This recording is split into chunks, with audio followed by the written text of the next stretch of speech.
예, 조금 전 10시부터 발표가 있었는데요. 신고리 569기 공론화위원회에서 공론 조사 결과가 건설 재개로 결론이 났습니다. 그래서 지난 4개월간의 혼란이 일단락된 것 같아서 다행으로 생각하고요.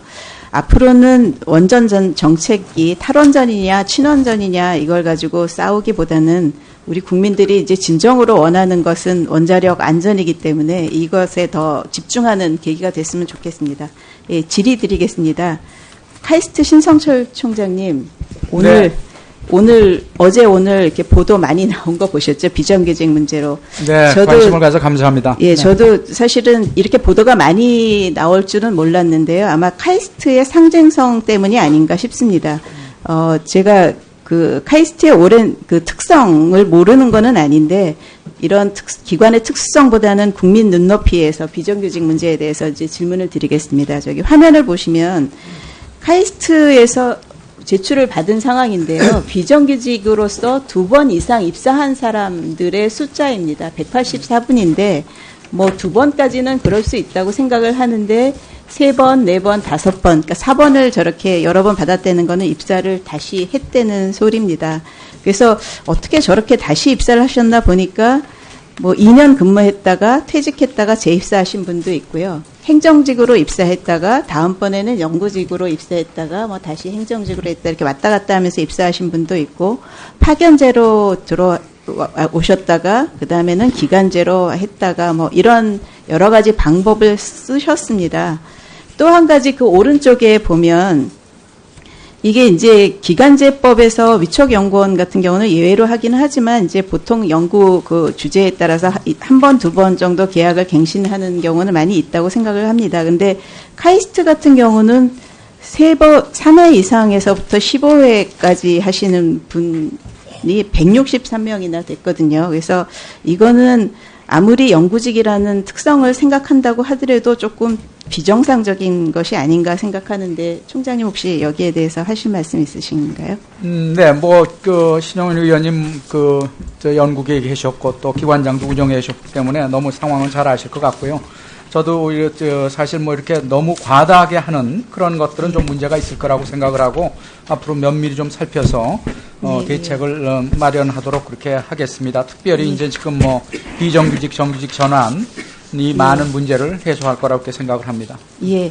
그래서 이번에 이제 현황 파악을 조금 더 하시고 정규직 전환 대상으로 포함을 시키실 건지 향후 고용을 어떻게 하실 건지 좀 이런 대안을 만들어서 저희 의원실에 좀 보고를 해주시면 좋겠고요.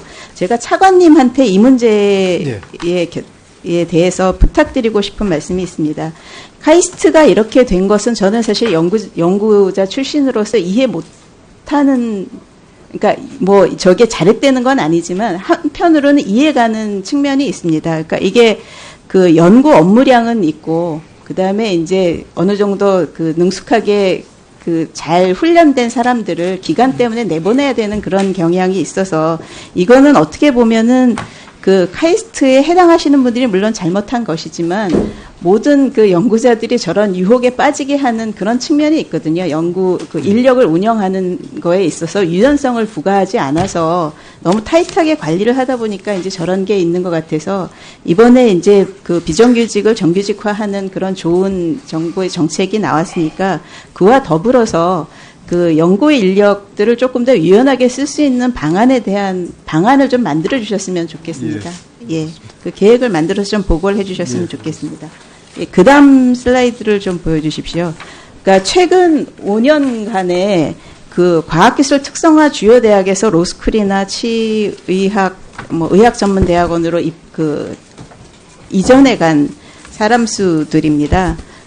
이렇게 보면은 항상 그 정도 150명, 170명에서 이렇게 과학기술의 뜻을 두고 시작을 했던 그야말로 우수한 인재들이 계속 다른 쪽으로 이제 떠나가고 있습니다.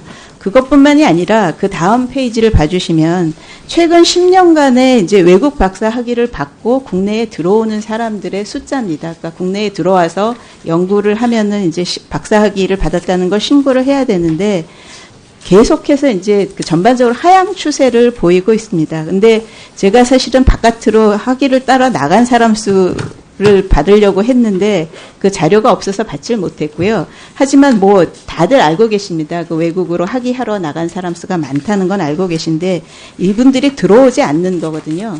그래서 들어오지 않는 것은 뭐 여러 가지가 있지만 아까 이제 얘기하신 것처럼 국내에 들어와도 일자리가 없는 거, 그다음에 이제 들어와서 이렇게 안정적인 직업을 찾기가 어려운 거, 이런 것들의 요인이 많이 있다고 생각을 합니다. 그 다음 화면을 보시면 뭐 아까 노벨상 얘기가 잠깐 나왔는데 노벨상 수상자들 일본 경우에 이게 연구재단에서 조사를 하셨더라고요.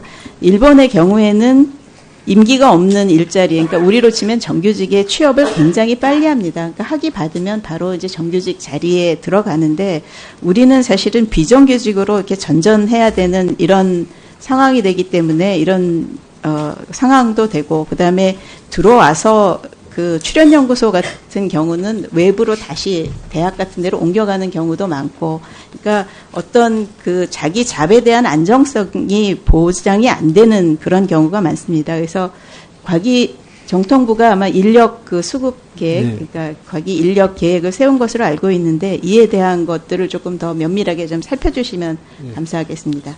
또 한 가지 제가 기초과학연구원 원장님께 질문을 드리겠습니다. 지금 IBS에서 중의원 가속기 구축 중이시죠? 네, 그렇습니다.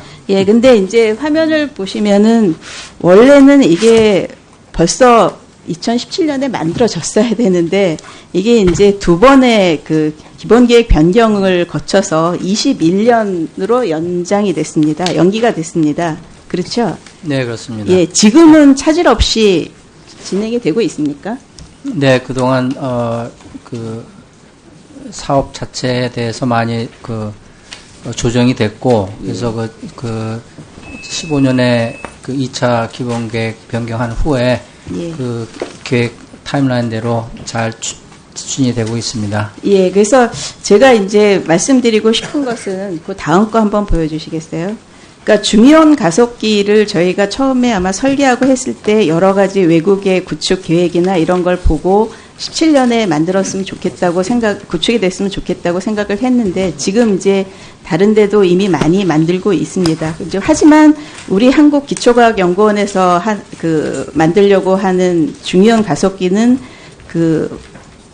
빔 에너지, 발생 방식이나 이런 것들에서 충분한 경쟁력을 갖고 있기 때문에 지금이라도 이제 빨리 만들어서 계획대로 만들어서 운영이 돼야 되기 때문에 차관님께서 이것이 예, 지장 없이 더 이상 미뤄지지 않도록 잘 챙겨주셨으면 감사하겠고요. 또 한 가지는 이제 그 대전 충청 지역에서 좀 걱정하는 것들이 있습니다.